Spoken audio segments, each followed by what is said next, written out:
आरो जोबोद गोजोननाय मोनदों बे समाव आसाम आयेन आफादनि मानिजाथाव बुंथिगिरि मुस्रि बैसोगो दैमारि सारमोना मोनसे अराय सम गोसोखांथावना मोनसे खामानि मावदों बिथाङा जायखौ जोङो बर'ल' नङा आसामनि गासैबो सुबुंफ्रानो बेखौ बाख्नायनांगोन दिनै बिथाङा आसाम आयेन आफादनि मोखाङाव बा आयेन आसाम आफादनि सिङाव बिथाङा जोंनि आसामनि बायखोन्दा नेरसोन बर'फोरनि बायखोन्दा नेरसोन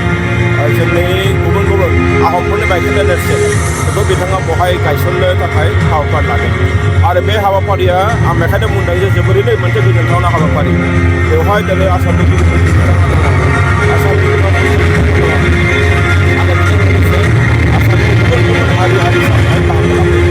बेयो जोंनि थाखाय थारैनो मोनसे जारिमिनारि सान जागोन बियो आरो बे जारिमिनारि सानखौ जोङो साबायखर बावनांगोन जोंनि आसाम आयेन आफादनि मानिजाथाव बुंथिगिरि बिथां बैसोगो दैमारियानो जिहेतु बिनि खामानिखौ मावदों बिथांखौ जों अराय सम गोसोखांनांगोन जों साबायखर बावनांगोन।